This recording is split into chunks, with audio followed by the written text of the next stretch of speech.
tiyay, good morning.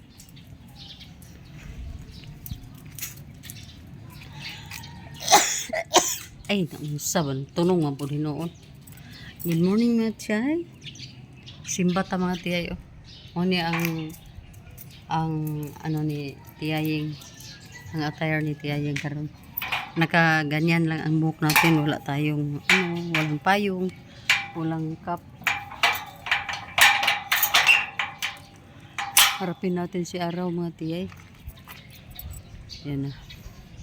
So, kailangan na tayo simba kasi bukas alis tayo mga tiyay.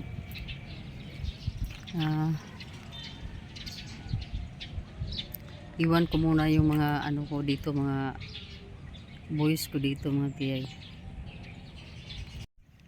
Ay, sobrang init mga tiyay. Oh, tingnan mo. Ang tirik ni araw.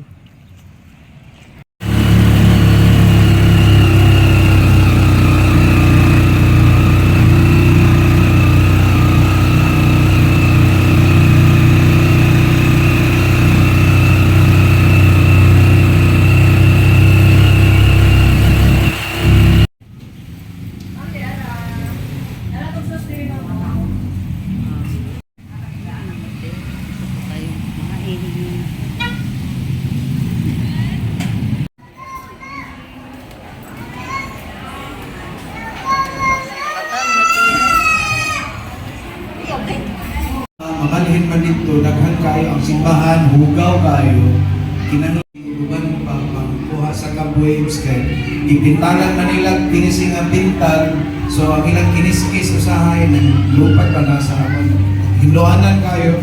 So we need to be there beginning on Tuesday.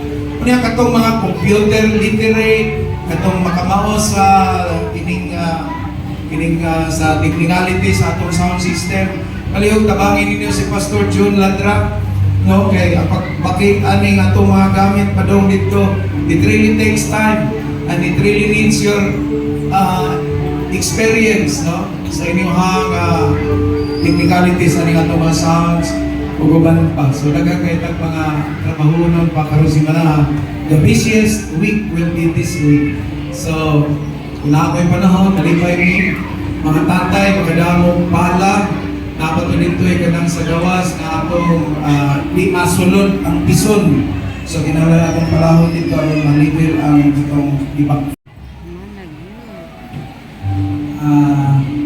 ana sa mga bisita. May visitors na rin.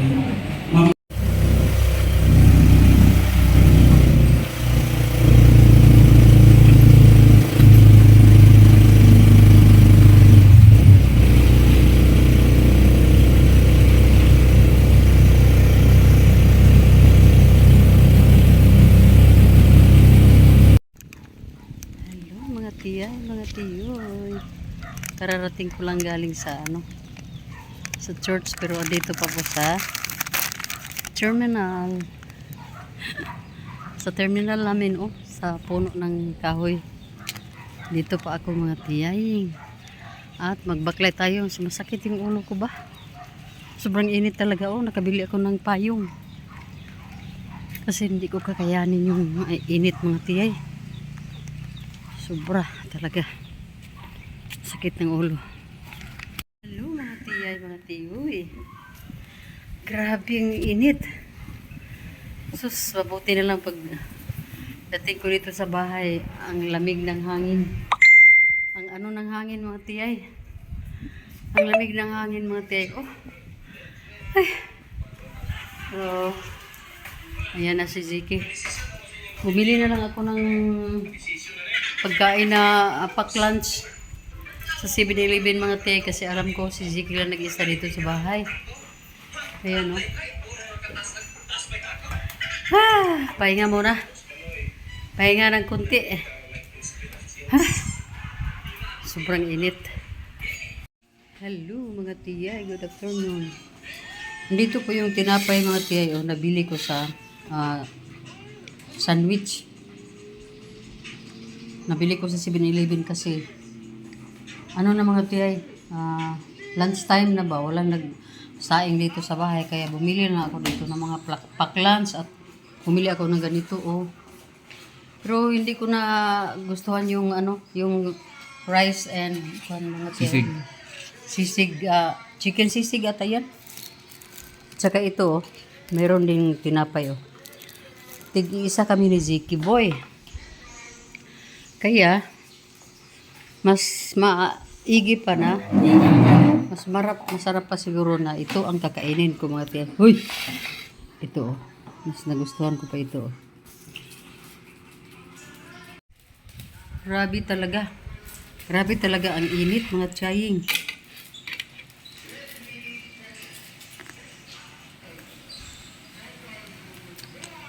Grabe ang init. Kami lang dalawa ni Ziki oh. May lasa. Kaya ako with kuan man gulay with cucumber and carrots.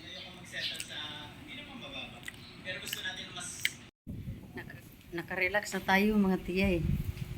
Tapos na po tayong nakakain ng ating kuan tinapay. Hindi pa ako kumain ng rice, pero yung tinapay kumain na po ako mga tiyay. Sobrang init lang talaga. Parang hindi ka makaano pa. Hindi ka relax kung doon kayo sa sentro. Maliban lang kung doon tayo sa mall. Kasi sa mall, naka-air condition.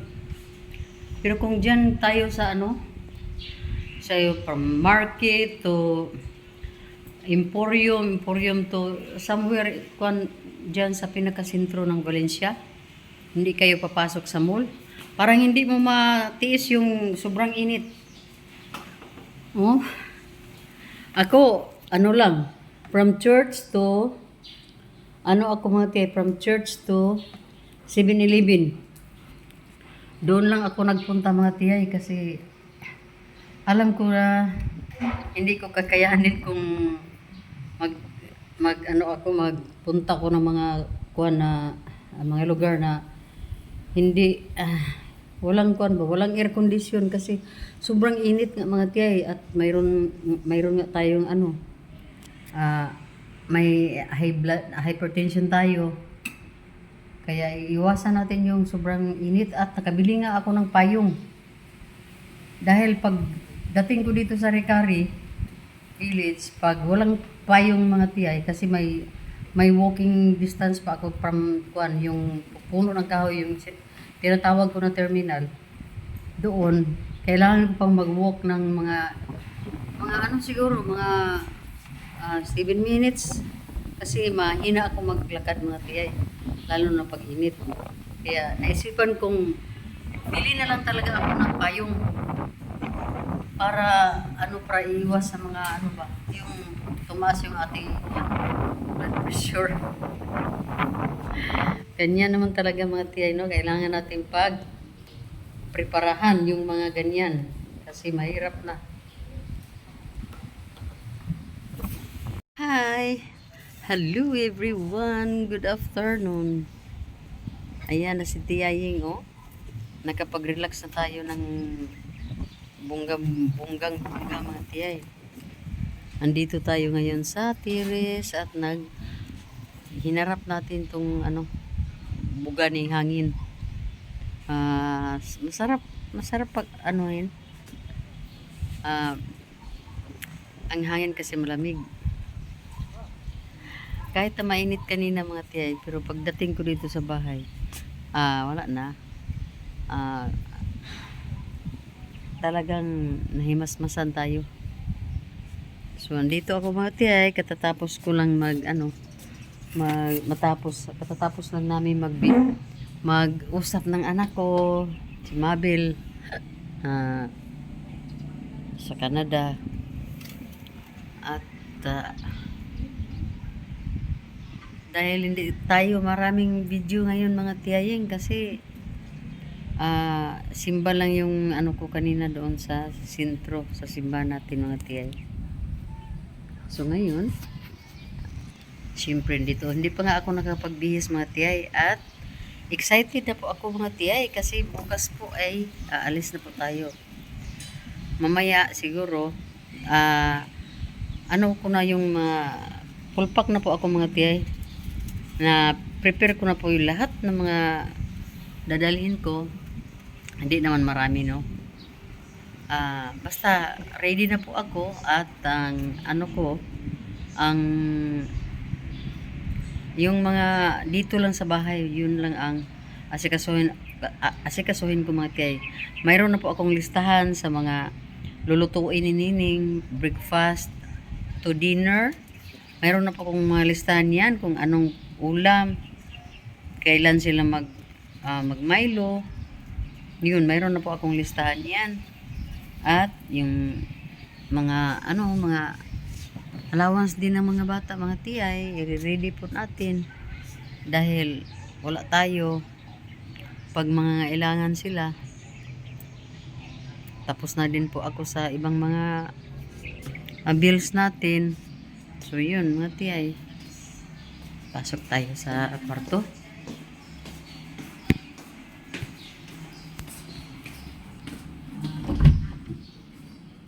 Uy, ang init dito.